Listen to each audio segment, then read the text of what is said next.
Hi, I'm Nicola Cairncross. Hi, hello, hey, hi. I'm going to talk to you about success.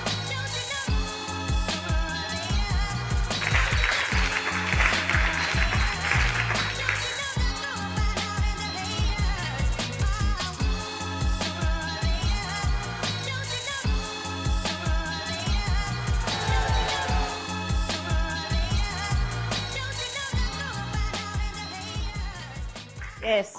Hi, it's Nicola here, and it's another episode of the Vzine. I have resorted this week to sticking a post-it note above the camera on the screen so that I know I can set up the shot, and I end up looking at the camera lens rather than the screen above because it makes you look a bit demented. I just wanted to let you know this week that I've launched a brand new webinar, and it's all about how to be everywhere online, how to take written content, audio content or video content and leverage it across all of the platforms so you get something on every social media platform from one bit of work. And even really talking to camera, it's not really a lot of work, is it? so the reason I did this, and I want you to tell you the backstory because it's quite important, is that I've just been spending the last couple of months setting up my new membership site and setting up all the automation that goes with that, all of the follow-up email campaigns depending on what people click on the survey, etc, etc, etc. But the take-up wasn't what I hoped it would be, and I know that there's a big resistance for people joining a membership site, and I tell people this all the time, and I always say put a product in front of it, and somehow I'd been seduced into thinking that I could do it differently, and that's a real big learning curve for me because, you know, I wouldn't have told a client to do it like that, so why I thought it was going to work for me, I've got no idea. Anyway, I've realised in time, and more importantly, I spoke to one of my mentors and he used an expression that really changed things around for me. So if you're not getting the results you want from your online business, think about this for a minute. He said to me, you've done everything right, there's nothing wrong with you just haven't got an offer that converts yet. And what he was saying was that in front of the membership site I should put a product that makes it really easy for people to work with me, really affordable and really fantastic value for whatever I charge for it, and then I offer that product within the membership area. So people get used to being able to have the luxury of asking someone who knows what they're doing most of the time the questions about their specific business. Now he doesn't do it like that, but he's got a big enough name that people just come and join his membership site. I am rebuilding my reputation because I've had some time off recently, as you know, and so I don't know why I thought it could be different for me, but hey, we know we live and learn every day, don't we? So what I've done is set up this new webinar. I ran it at the weekend and it worked brilliantly. I got something like 70 people register because it was only like a day and a half's notice, and I had something like 10 people turn up live, and out of those 3 people bought the product, which is really fantastic. So I'm just doing all the tech now to set the webinar up, and what I wanted to do was just make a point here about doing things on the fly. If you have an idea, get to the point where you can test it quickly and then see if it works, and then if it does work, then you can go and set up all the automation, then you can go and set up all the follow-up sequences and all that business. Let's crack on with the rest of the Vzine, shall we?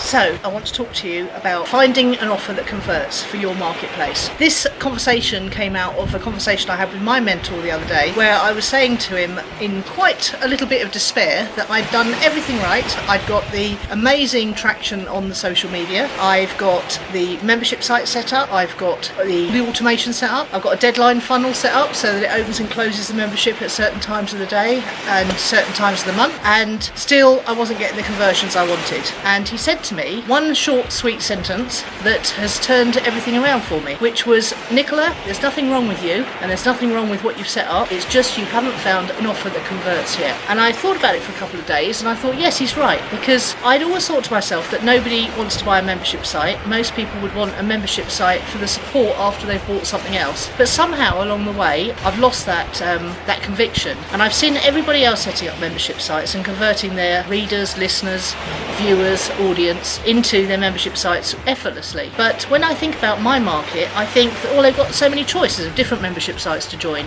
and who wants another recurring payment, eh? So I started thinking about what I could do to find an offer that converts, and I thought to myself, the three main things I know about are internet marketing generally, but creating an online business, including membership sites, Facebook advertising, and video marketing. So why do you need to find an offer that converts? Because without sales, you haven't got a business. And although I had all the infrastructure and I was making a few sales, it wasn't enough and it wasn't fast enough. So the other reason is because people want to try you out. They want to try before they buy. They want to test you out on something that requires a small investment rather than a big investment. Or a recurring investment, to be fair. And the third reason is because you need to weed out the freebie seekers and the tire kickers. People are either online to get educated or entertained. And so what I needed to do was to weed out the people who were just opting in for free things and who were just there to be entertained from the people who actually wanted to go on to work with me. They just hadn't worked up the trust factor yet. So what could you do to find an offer that converts? That was the question that was occupying me for the first couple of days. And I thought about all the different things that you can sell that will give a front end offer, if you like. There's cheat sheets, there's short video courses, there's books, there's signed copies of your book, there's free greatest mistakes and how to avoid them kind of things, and you can also do an exclusive interview with someone who's very well known in your space. They'll do it because they want the exposure, and you could turn it into a low price paid offer. Sometimes these offer that converts are also known as tripwires. They're generally speaking around under the £20 mark, but an offer that converts really needs to be up around the $79, $97, $147 mark. Otherwise you're never going to make back your Facebook advertising money. So, having worked out why we need an offer that converts, not least because we don't have a business without making sales, and worked out what we could give as an offer that converts in terms of media format, the next step is to go and find out what to offer. The next step is to find out how to offer it. So what I did was I surveyed my list. Now surveys are a little bit dangerous because people will tell you what they think you want to hear and not what they'll necessarily put their hands in their pocket for. But I surveyed my list to find out which of 3 webinars I would run first, and I got the greatest response from the social media domination how to be everywhere online offer.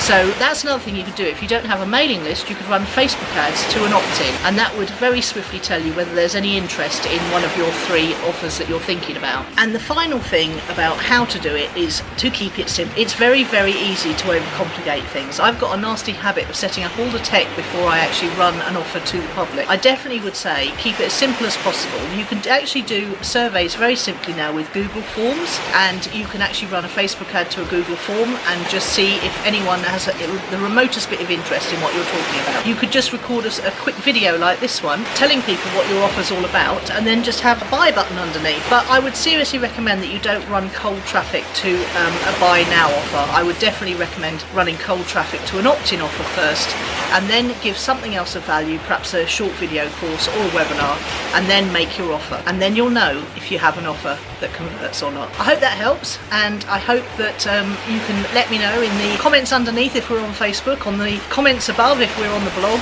or in the comments below if we're on YouTube. So I would love to hear if this has helped you and what you've done as a result. Have you taken any action? Speak to you later.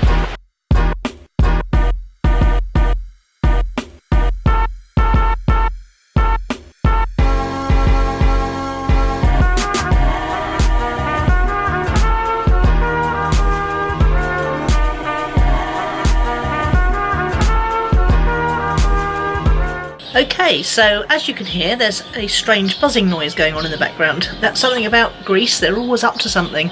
Everyone's getting their holiday homes ready for the summer season, which starts in Easter. Can you believe it? So I had to just carry on.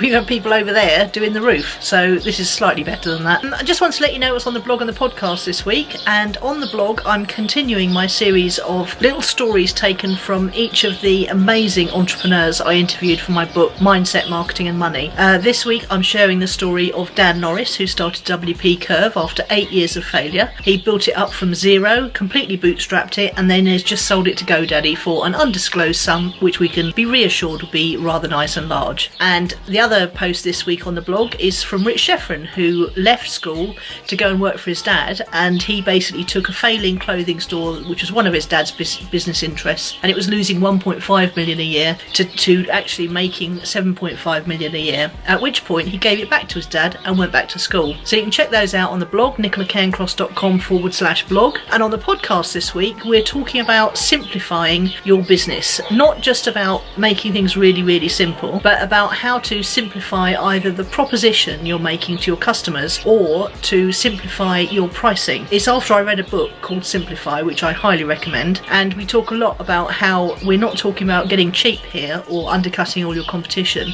We're talking about how can you slash your costs of delivering your goods or service to the point where you can charge up to 50% less than your nearest competitors, thus opening up a bigger slice of the market. So pretty much all going on over the blog and the podcast. The podcast you can find at ownitthepodcast.com and the blog is at nicolacairncross.com/blog. Speak to you next week. Set it up, turn it on, put the post-it on. If you're not getting the wasp, and I'll talk to you later. Oh, it's gone quiet now. Could have done that all again.